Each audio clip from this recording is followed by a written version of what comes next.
আসসালামু আলাইকুম।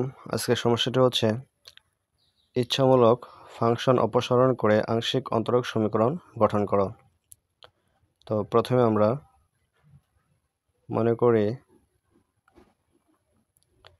প্রদত্ত সমীকরণ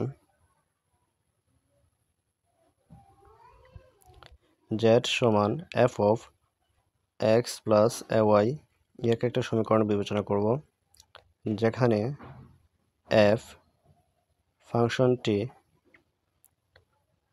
ইচ্ছামূলক।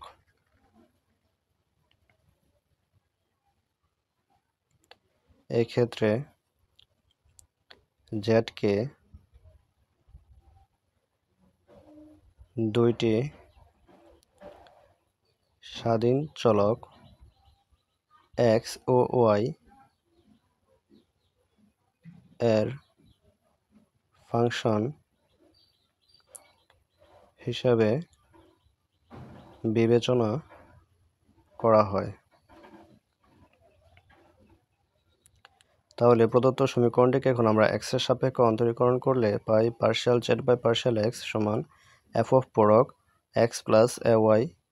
আবার y এর সাপেক্ষে যদি অন্তরীকরণ করি আমরা, তাহলে পাই partial z by partial y সমান f অফ পূরক x plus ay dot a সমান লিখতে পারি a f অফ পূরক x প্লাস ay।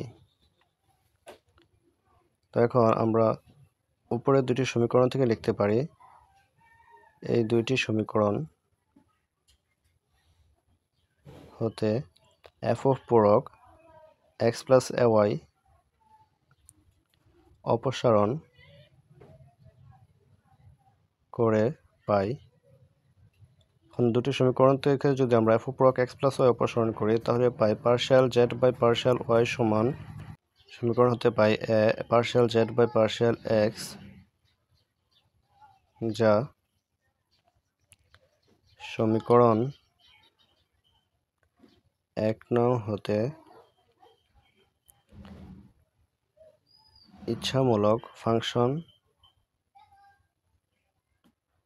f অপসারণের ফলে প্রাপ্ত আংশিক অন্তরক সমীকরণ। আশা করি এই ক্লাসটা আপনাদের ভালো লেগেছে।